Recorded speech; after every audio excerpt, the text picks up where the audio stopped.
भारत माता की जय, भारत माता की जय, भारत माता की जय।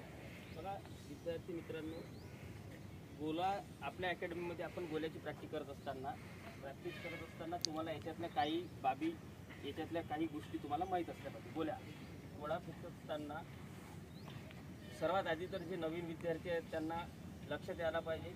बघा हा एक आपला इथं तुम्हाला शिकवलेला आहे, याच्यामध्ये जे दोन साईडनं आपण रेषा काढलेल्या आहे चुन्याने, त्यांना इंडिकेटर म्हणतात। काय म्हणतात? इंडिकेटर। आणि हा गोला फेकत असताना जी तुमची स्टेप आहे किंवा आपण जी तुम्हाला स्टेप शिकवलेली आहे, आलं लक्षात? ही तुमची स्टेप आहे, स्टेप आपण तुम्हाला शिकवलेली आहे, त्यात एकच स्टेप तुम्हाला वापरायची आहे। परंतु इथून जे गोल्याचं मुलांचं अंतर आहे ते किती राहते? 8-50। किती राहते? 8-50। आणि मुलीला किती फेका लागते? 6। मुलीला किती फेका लागते? 6। बघा त्याच्या पड्याल तुम्ही फेकाल तर तुम्हाला पैकी म्हणजे आउट ऑफ मार्क तुम्हाला समजलं। आता गोला फेकत असताना खूप नवीन विद्यार्थी खूप चुका करतात। बघा सर्वात आधी तर गोला फेकत असताना तुम्हाला हे माहित असायला पाहिजे की तुमचा गोला जर इकडून जात नसेल, वर्षानुवर्ष विद्यार्थी काय करतात? विद्यार्थी वर्षानुवर्ष गोलाच फेकत राहतात। खूप ठिकाणी तुम्ही जाऊन पहा, ते गोला घेते फेकते, गोला घेते फेकते, म्हणजे 2 महिने झाले तरी ते, 3 महिने झाले तरी ते, 4 महिने झाले तरी ते, पण तो हे बघत नाही की आपल्यात बदल काय असला पाहिजे। मग बदल काय असला पाहिजे त्याच्यासाठी बघा सर्वात आधी तर तुमचा हा जो आपला पोर्शन्स आहे याच्यामध्ये तुम्हाला सर्वात आधी आपली जी मस्ट गोल्याची आहे ते स्टेप, काय महत्वाची आहे? स्टेप तुमची जर आज समजा नसल होत, स्टेप तुमची बसत नसल तर तुम्ही 6-10 दिवस गोल्याला हातच लावू नका, तो 1-1.5 महिना फक्त स्टेपच एवढी डेंजर करा, इतकी डेंजर करा, 10 दिवस तुम्ही स्टेपलाच द्या। जोपर्यंत परफेक्ट स्टेप येणार नाही, जी तुमची स्टेप आहे त्या स्टेपला तुम्हाला परफेक्ट स्टेप आल्यानंतर जी स्टेप असेल आपली, ही स्टेपच तुम्हाला हजार वेळा करायची आहे।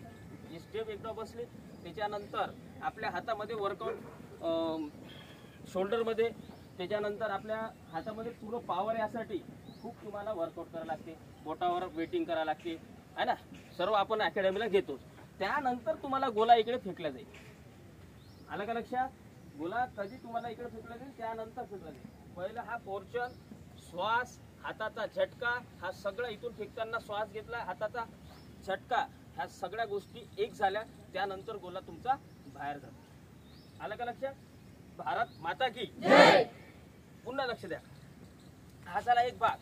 जोपर्यंत हे क्लिअर होत नाही तोपर्यंत दुसऱ्या इकडे गोल्याकडे किती चालला, काय चालला, याच्याकडे नवीन विद्यार्थ्यांनी सध्या लक्ष द्यायचं।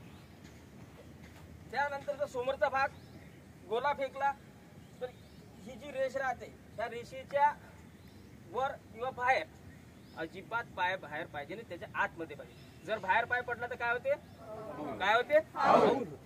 त्यानंतर हा पोर्शन घेतला आणि तुम्ही येऊन वर पाय टाकला, काय होते? असा वर पाय ठेवला तर काय होते? आपल्याला पाय कसा पाहिजे?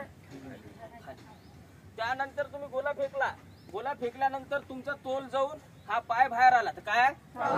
अरे काय मित्रांनो, त्याच्यानंतर बघा गोला आपण घेतला आणि हा गोला फेकला, दुसरा फाऊल आपलं दोन्ही पाय लागल्यानंतर तोल हात खाली टेकला तर काय? अरे काय? फाऊल आहे। समजलं का? ह्या सर्व गोष्टी लक्षात ठेवा। त्यानंतर गोला फेकला, तुम्ही बघितला आणि समोरून निघून गेलो तर काय? अरे काय? फाऊल आहे। त्याच्यानंतर लक्षात ठेवा, गोला फेकला त्यानंतर या साईडनं जर आपण निघालो, इंडिकेटर दिलेलं आहे, या साईडनं जर निघालो काय? फाऊल आहे। या साईडनं निघालो तर काय? फाऊल आहे।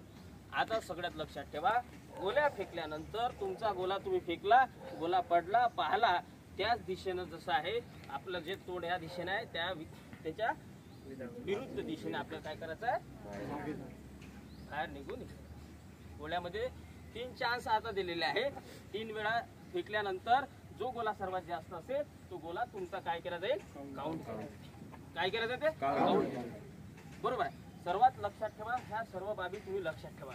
बघा तुम्ही तिथे गेल्यानंतर तुम्हाला सुद्धा डिटेल्स लागतात, टोळी म्हणतात, डिटेल्स म्हणतात, 10ची राहते, कुठे 20ची राहते, त्याच्यामध्ये तुम्हाला गेल्यानंतर आधीच एवढी माहिती दिली राहते।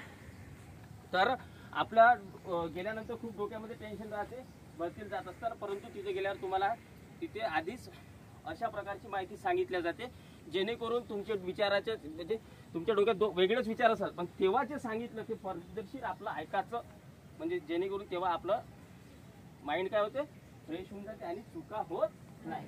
ठीक आहे. आणि जात असताना ह्या सर्व गोष्टी चुकत असल्या, ह्या रेषेच्या इकडे जर गोला पडला तर काय होते रे, इकडचा इकडे पडला तर काय होते, फाऊल होते. लक्षात ठेवा. आपली पद्धत आहे, तुम्ही इथे परफेक्ट 1000 नाही 10,000 वेळा प्रॅक्टिस करा, तोपर्यंत गोला हातात घेऊ नका. स्टेपची प्रॅक्टिस करा, 5-5, 10,000 वेळा करा. जब तक तोड़ेंगे नहीं तब तक छोड़ेंगे नहीं, जब तक तोड़ेंगे नहीं तब तक छोड़ेंगे नहीं. गोळा हा फेकत असताना प्रॉपर रागातच असला पाहिजे, एकदम रागात, खूप रागात असला पाहिजे. टेक्निक, श्वास, या सगळ्याच गोष्टी ना, श्वास घेतला हा या टाईप, आलं का लक्षात. हा असा जर गेला तर काय होते, फाऊल. असा पडला, फाऊल होते.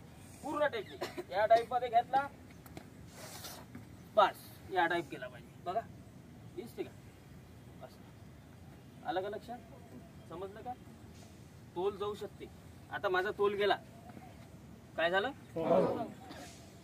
आलं का लक्षात, समजलं का सगळ्यांना पूर्ण. काही प्रश्न, कोणाला काही प्रश्न. बघा गोळा फेकत असताना प्रॉपरली खूप राग असला पाहिजे. राग म्हणजे असं हळू फेकाल का एकदम, हे असा गोला जात नसते, थोडा राग असला पाहिजे. परिस्थिती डोळ्यासमोर आणा, ज्याच्यासाठी आपल्याला करायचं ते परिस्थिती डोळ्यासमोर आणा.